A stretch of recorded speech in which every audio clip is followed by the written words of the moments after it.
네, 사무엘상 4장 말씀 저와 여러분 한 절씩 교독하도록 하겠습니다. 이스라엘은 나가서 블레셋 사람들과 싸우려고 에베네셀 곁에 진치고 블레셋 사람들은 아벡에 진쳤더니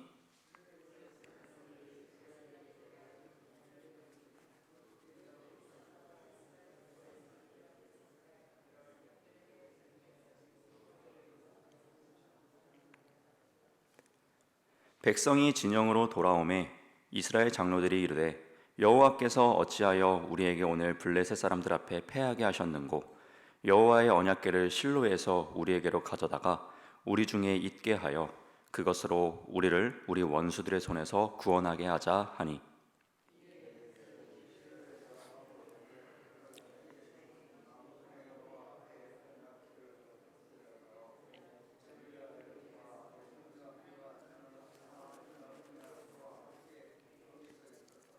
여호와의 언약궤가 진영에 들어올 때에 온 이스라엘이 큰 소리로 외치매 땅이 울린지라.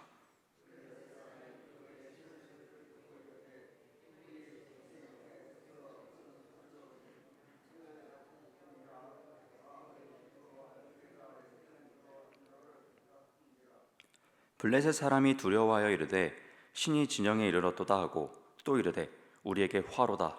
전날에는 이런 일이 없었도다.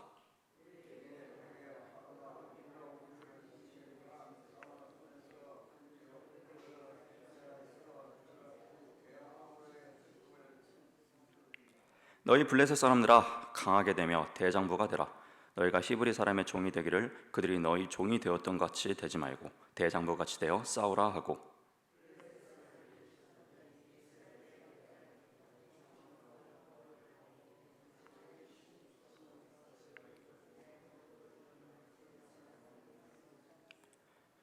하나님의 궤는 빼앗겼고 엘리의 두 아들 홈니와 비느하스는 죽임을 당하였더라.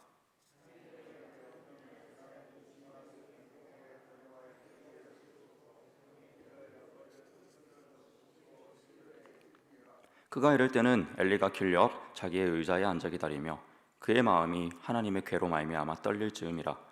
그 사람의 성읍에 들어오며 알림에 온 성읍이 부르짖는지라.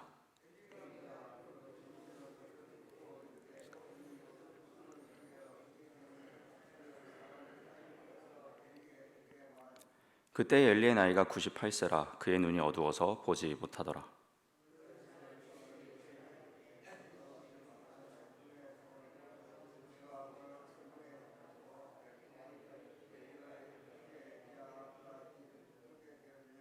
소식을 전하는 자가 대답하여 이르되 이스라엘이 블레셋 사람들 앞에서 도망하였고 백성 중에는 큰 살육이 있었고 당신의 두 아들 홈니와 비나스도 죽임을 당하였고 하나님의 궤는 빼앗겼나이다.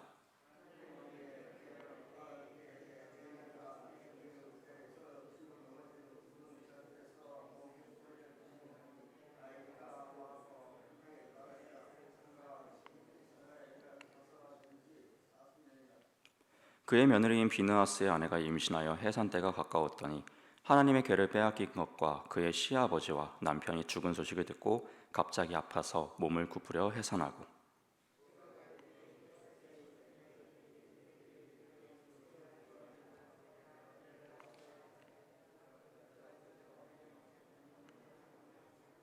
이르기를 영광이 이스라엘에서 떠났다 하고 아이 이름을 이가봇이라 하였으니 하나님의 궤가 빼앗겼고 그의 시아버지와 남편이 죽었기 때문이며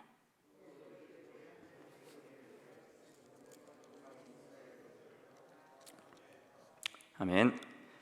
네, 오늘도 기도자로 나오신 우리 모든 중부교회 성도 여러분들을 주님의 이름으로 환영하고 사랑하고 축복합니다. 네, 오늘은 4장 말씀, 특별히 전반부 언약궤를 뺏기는 내용과 또 이제 이스라엘을 통치했던 그 사사 엘리세상이 죽고 또 비느하스의 아내가 이제 이가봇이라는 그런 안타까운 이야기를 하게 되는 이렇게 두 가지 부분으로 나누어서 우리가 몇 가지 말씀을 좀 나누어 보고자 합니다. 이스라엘과 블레셋은 이제 전쟁을 하게 됩니다. 이제 이스라엘 영토에 우리나라를 한반도를 이스라엘 영토라고 생각을 하시면은 이제 서해안 지역에 이제 블레셋 이제 사람들이 이렇게 살아가고 있었습니다. 확실히 이제 그들은 이스라엘보다는 더 강한, 더 준비된 이런 무기들, 이런 철기 무기들을 잘 준비하고 있었던 이스라엘과 블레셋과 싸운다라면 누가 보더라도 사실 블레셋이 유리한 그런 상황에 이런 전쟁을 하게 됩니다. 그러나 일전에 우리가 광야에서부터 이스라엘 백성들이 가나안 땅에 가기 때까지 그 하나님의 이끄심 가운데서도 이 이끄심이 있었기 때문에 그러한 불리한 조건에서도 항상 승리해 왔었습니다. 마찬가지로 이번에도 불리한 상황이지만 그럼에도 불구하고 이스라엘 백성들은 이제 블레셋과 전쟁을 치르게 됩니다. 그리고 에베네셀 곁에 진을 쳤는데요. 이 에베네셀이라는 뜻은 이제 도움의 돌이라는 뜻을 가지고 있습니다. 뭔가 이런 장소만 보더라도 뭔가 하나님 이런 도우심이 있을 것만 같은 그러한 곳에서 진을 치고 이제 싸우게 되었는데요. 패배합니다. 그래서 4천 명 가량이 목숨을 잃게 됩니다. 그래서 그들은 이제 생각합니다. 왜 우리가 하나님이 함께 계심에도 불구하고 우리가 졌을까?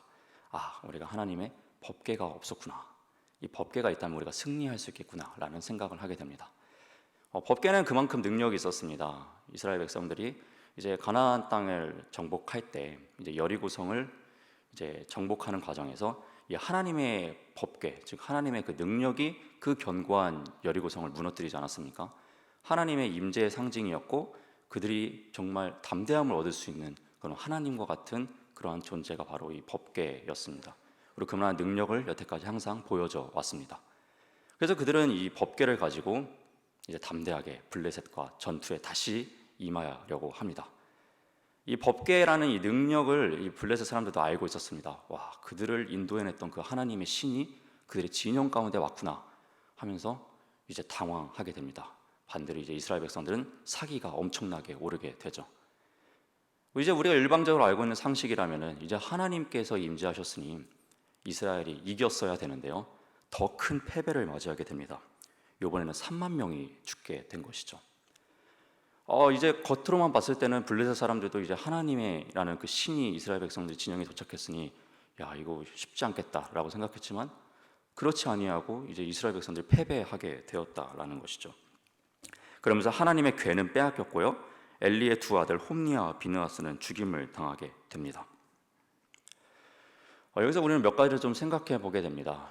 여러분 그 여호수아도요 실패했을 때가 있었습니다. 이 여리고성을 함락하고요. 아주 그냥 사기가 올라있는 이스라엘 백성들이 한번 멈추게 되는 계기가 있는데요. 그게 바로 이제 아이성이라는 조그만 성의 전투에서 멈춰서게 됩니다. 이 전투에서 패배하고요. 이제 여호수아는 하나님께 묻습니다. 하나님, 왜 우리가 전쟁에서 지게 되었습니까? 무엇 때문입니까? 이제 하나님 말씀해 주시죠. 너희들이 죄가 있기 때문이다. 너희들 죄악이 나의 이런 역사하신 능력을 가로막았기 때문이다. 말씀해 주십니다. 그리고 여호수아는 정말 단호하게 그 죄를 끊어버립니다. 야간의 죄를 찾아내고요. 그를 죽이게 됨으로써 이스라엘의 그 죄악을 완전히 멸해버리는 모습. 그리고 그 이후에 다시금 아이성을 정복하였을 때 승리하게 되었습니다. 이스라엘 백성들이 패배하였습니다. 블레셋과의 전투에서. 그렇다면 그들도 여호수아처럼 돌아봤어야 됩니다. 자신들의 영적인 상태, 그리고 하나님의 이런 능력이 임할 수 있을 만한 그러한 우리의 하나님과 단절된 죄악의 상태는 없는지를 점검해 봤어야 합니다. 그러나 그들은 어떻게 보면 부적처럼, 어떻게 보면 램프의 요정 지니처럼 그런 것을 가지고 가는 것처럼 하나님의 법궤만 있으면은 우리가 승리할 것이다. 어떤 건 표면적인 것만을 가지고 그런 종교적인 전통만을 가지고 나아갔다라는 것이죠. 그러나 겉으로 볼 때는 블레셋 사람들은 하나님이 뭔가 대단한 것이 왔다라고 했지만 사실 겉만 화려했지 어떠한 능력도 없었다라는 것이죠. 오히려 더 큰 패배를 맞이했다라는 것입니다. 이 이야기를 보게 되었을 때 이 사도 바울이 그 고린도전서 13장에서 이야기했던 그 사랑장이 떠오르게 됩니다. 화려한 겉모습 어떠한 것들이 막 있더라도 그 안에 사랑이 없으면은 우리는 꽹과리와 같고 아무것도 아니라고 이야기하지 않습니까? 마찬가지로 그 하나님의 능력을 상징하는 하나님을 상징하는 그 법궤가 있더라도 그 안에 하나님이 함께 계시지 않다면 그 안에서 하나님이 일하시지 않는다라면은 그건 아무짝에도 쓸모없는 것이 되게 되는 것이죠. 또한 접목하여서 우리의 신앙생활 또한 생각해 보게 됩니다. 여러분들 우리의 신앙은 어떠합니까? 겉으로 보여지는 그 어떠한 형식적인 그 모습들, 우리가 드리고 있는 그 예배들, 우리가 드리고 있는 이 헌금들, 11조들 정말 하나님께서 임재하시고 하나님께서 기뻐 받으시는 그런 모습으로 우리가 드리고 있는지 한번쯤 생각해 보셨으면 좋겠습니다. 과연 우리가 드리는 이 기도와 찬양과 모든 것들이 능력 있는 하나님과의 어떤 죄와 단절된 상태 때문에 죄로 인해 단절된 상태 때문에 하나님의 그런 역사하심과 능력을 가로막고 있지 않은지 우리도 되돌아볼 수 있는 그런 은혜를 소유할 수 있는 우리 모든 중국의 성도 여러분이 될 수 있기를 주님의 이름으로 부탁드립니다. 그리고 이제 이후에 이제 엘리 제사장이 죽게 됩니다. 그 소식을 듣게 되고 40년 동안 사사로서 치리했던 이스라엘을 이제 12부족을 이렇게 연합해왔던 그 엘리 제사장이 죽게 됩니다. 실질적인 이제 우두머리가 이제 죽게 되는 사건입니다. 또한 이제 그의 그 며느리죠. 이제 이 비느하스의 아내가요. 아들을 낳지만 그 아들의 이름을 이가봇이라고 이야기를 하면서 여호와의 영광, 하나님의 영광이 이스라엘을 떠나갔다라면서 이야기를 합니다. 굉장히 암울한 이야기죠. 하나님의 종으로서 이스라엘 백성들을 하나님과의 이런 중재자로서 서 있어야 할 이제 엘리 제사장 우두머리가 죽게 되고 또한 이제 아들을 낳음으로 통해서 하나님의 영광이 떠나갔다라는 그런 이야기를 할 수밖에 없는 이러한 이스라엘의 상황, 엄청 안타까운 현실인 것만 같습니다. 최악의 상황입니다. 여러분, 하나님은 어디에 계십니까? 그럼에도 불구하고 하나님은요 영광 중에 계시다는 것입니다. 바로 사무엘을 통해서 말입니다. 겉으로 표면적으로 볼 때 모든 영광이 떠나가고 이제 하나님의 역사하심은 없을 것 같지만은 하나님은 계속해서 우리와 임마누엘 하셨다라는 것입니다. 다시금 하나님이 세우신 그 종 사무엘을 통해서 하나님은 새로운 계획을 계획하시고 다시금 이스라엘 백성들을 이끌고 계시다라는 것이죠. 우리의 상황도 마찬가지일 것 같습니다. 여러분, 우리의 모든 상황이 코로나로 인해서 이제 우리의 어떤 영광도 없을 것만 같고 이제 다시금 옛날처럼 그러한 부귀 영화는 없을 것만 같고 앞으로 암담한 현실만 있을 것 같지만 여러분, 전혀 그렇지 않다라는 것이죠. 우리 가운데서 하나님은 계속해서 역사하고 계시고 우리를 계속해서 이끌으셔서 하나님의 그 계획하심을 만들어 성취해 나가신다라는 것입니다.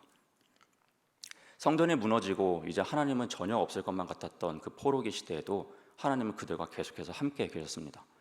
마찬가지로 법궤는 사라지고 빼앗겨버리고 그들을 통치하는 제사장은 죽어버리고 사사는 없어져 버려서 하나님은 없을 것 같은 그런 상황에서 하나님은 또 사무엘이라는 그 사람을 통해서 함께 하셨습니다. 예수님께서 죽으시고 이제 이 땅 가운데서 아무런 소망이 없을 것 같았지만 주님께서는 부활하셨고 우리의 소망이 되어주셨고 세상 끝날까지 너희와 함께 하시겠다라고 이야기를 해주셨습니다. 그 임마누엘 하나님이 어떠한 상황이든지 간에 항상 이 역사 가운데서 함께 계셨다라는 것입니다. 그렇기 때문에 우리가 어떤 상황을 맞이하든지 여러분 그것에 자꾸 시선을 빼앗기지 아니하시고 엘리 제사장이 죽은 거 자꾸 생각하지 마시고 또한 이 이가봇이라는 그 말 하나에 낙심하지 마시고 우리와 계속해서 언약하시면서 임마누엘 하고 계시다는 그 영원한 하나님의 말씀을 기억하시면서 이 소망의 끈을 놓지 않으실 수 있는 오늘을 살아내실 수 있는 저와 여러분이 될 수 있기를 다시 한번 주님의 이름으로 부탁드립니다. 네, 오늘도 예배자로 나오신 우리 모든 중보교회 여러분들을 다시 한번 주님의 이름으로 사랑하고 축복합니다. 기도하겠습니다. 사랑의 하나님 감사드립니다. 오늘도 이 아침을 깨워주셔서 우리가 이렇게 주님의 말씀 나누고 기도자로 나오게 해주신 은혜에 감사를 드립니다. 짧게나마 주님의 말씀을 나누었습니다. 이제 이스라엘 백성들 가운데 소망은 없는 것 같지만 항상 우리와 함께 계신다는 그 주님의 약속을 기억할 수 있는 우리 모두가 되길 소망합니다. 이 세상의 암담한 현실임에도 불구하고 그렇지만 모두가 그렇게 평가하고 있지만 하나님은 이 안에서 또 한 번 우리를 통하여서 교회를 통하여서 일하고 계시고 역사하고 계신다는 그 사실을 잊지 않을 수 있는 영성을 소유한 우리 되게 하여 주시옵소서. 또한 이 법궤의 이 전투를 통하여서 우리의 영적 상태를 점검하길 소망합니다. 우리가 하나님을 그러한 도구로서만 인식하고 있지는 않았는지 우리의 신앙을 되돌아보게 하여 주시옵고 우리가 정말 그 하나님 앞에서 그 죄로 단절된 모습을 없는지 되돌아보고 그것을 회개하고 그 죄의 벽을 무너뜨려서 하나님의 역사가 하나님의 능력이 우리의 삶 가운데서 넘쳐 흐를 수 있도록 우리의 이 시간 가운데도 함께하여 주시옵소서. 이 시간 각자의 기도 자리에도 함께 동행하여 주실 줄로 믿사오며 이 모든 기도 살아계신 우리 주 예수님의 이름으로 기도드렸습니다. 아멘. 하늘에 계신 우리 아버지여, 이름이 거룩히 여김을 받으시오며 나라가 임하시오며 뜻이 하늘에서 이루어진 것 같이 땅에서도 이루어지이다. 오늘 우리에게 일용할 양식을 주시옵고 우리가 우리에게 죄 지은 자를 사하여 준 것 같이 우리 죄를 사하여 주시옵고 우리를 시험에 들게 하지 마시옵고 다만 악에서 구하시옵소서. 나라와 권세와 영광이 아버지께 영원히 있사옵나이다. 아멘.